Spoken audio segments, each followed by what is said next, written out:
इन दो तस्वीरों ने इन दिनों यूपी की सियासत में भूचाल ला दिया है। इन तस्वीरों को देखने के बाद सबके दिलों में ये सवाल उठने लगा है कि क्या यूपी की सियासत में कुछ बड़ा होने वाला है। यूपी के डिप्टी सीएम केशव प्रसाद मौर्य ने यूपी में सियासी पारी को काफी बढ़ा दिया है।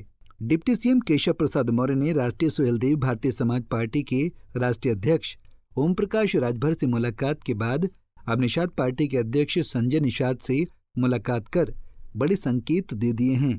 केशव प्रसाद मौर्य ने दारा सिंह चौहान से भी मुलाकात की है, जिसके बाद कई तरह के कयास लगने लगे हैं। सवाल उठने लगा कि क्या उपचुनाव से पहले यूपी में कुछ बड़ा होने वाला है। बता दें कि इससे पहले सोमवार यानी 22 जुलाई को सीएम योगी आदित्यनाथ ने आजमगढ़ में बैठक बुलाई थी।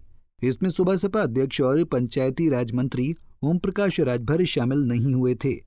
अलबत्ता ओम प्रकाश राजभर ने लखनऊ में डिप्टी सीएम केशव प्रसाद मौर्य से मुलाकात कर सियासी पारा बढ़ा दिया था। केशव प्रसाद मौर्य के आवास पर दोनों नेताओं के बीच घंटों बातचीत हुई थी। मुलाकात की तस्वीरें भी सोशल मीडिया पर वायरल हो रही थीं। हालांकि अब ओपी राजभर ने मुलाकात पर खुलकर बता दिया है कि आखिर ये मुलाकात क्यों हुई थी। नहीं, देखिए, कल मैं उत्तर प्रदेश के जिले के जिला पंचायत अध्यक्षों को बुलाया था और मैं पंचायती राज मंत्री हूँ और वो हाल बुक हो गया था और सबको सूचना चली गई थी और यहाँ की मीटिंग की सूचना हमको तब मिली जब सारी प्रक्रिया पूरी हो गई थी।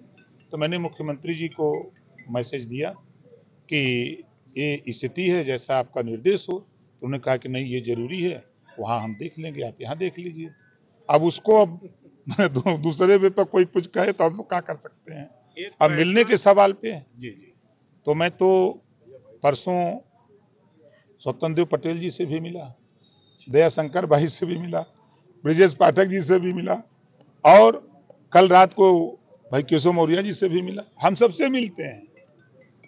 अब उसको अगर कोई अपने अपने हिसाब से सोचे तो हम क्या कर सकते हैं।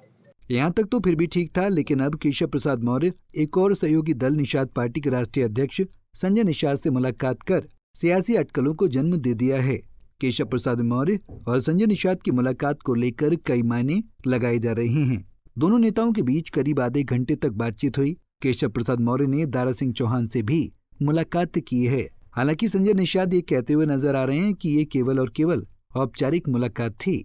अरे वो एक तो हमारे पुराने साथी हैं, जब से हम लोग राजनीति शुरू किए हैं, साथी शुरू किए हैं स्टूडेंट लाइफ से। इलेक्ट्रोन पर डॉक्टर थे तो फिर उनके साथ थे, समय समय पर मिलते रहते हैं। क्योंकि अगर चुनाव भी है, पीछे चुनाव में जो हार हुई है उस पर चर्चा होती रहती, कुछ बिंदु नए नए आते हैं तो बताना पड़ता है कि हमारी इस बात को पहुंचा दीजिए, माननीय मुख्यमंत्री तक पहुंचा दीजिए, संगठन में पहुंचा दीजिए, दिल्ली पहुंचा दीजिए। जो भी समस्याएं हैं छोटी मोटी है और क्योंकि अभिभावक के तौर पर हैं तो मार्गदर्शन और दिशा निर्देश है। और 16 तारीख को मेरा स्थापना दिवस है, उस स्थापना दिवस को लखनऊ में मनाना है क्योंकि बरसात का समय है। तो मैं चाहता हूँ उसके लिए थोड़ी चर्चा करनी थी और पैर में थोड़ा मोच था तो उसे डॉक्टर का सलाह लेना था कि अच्छे डॉक्टर बता दें।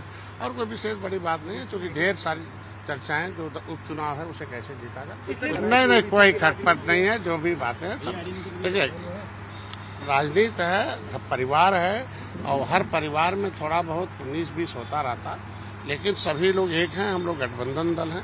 हम एक मर्यादा पुरुषोत्तम भगवान राम के आदि बाल सखा निषाद राज के वंशज हैं।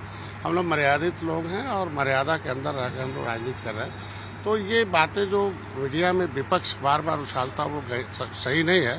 बता दें कि यूपी बीजेपी के अंदर खाने में दरारें साफ देखने लगी हैं। संगठन को बड़ा बताकर केशव प्रसाद मौर्य ने सरकार के सामने चुनौती पेश कर रहे हैं। दरअसल 4 जून को लोकसभा चुनाव के नतीजे आने के बाद से deputy CM Keshav Prasad Maurya cabinet की बैठकों से गायब होने लगे थे। केशव प्रसाद मौर्य ने दिल्ली में शीर्ष नेताओं से मुलाकात की थी। उसके बाद से ही कई तरह की चर्चाएं यूपी की सियासत को लेकर होने लगी थीं। अब देखना होगा कि ये रस्साकशी कितने दिनों तक चलती है, क्योंकि देखने से तो कुछ ठीक नजर नहीं आ रहा है।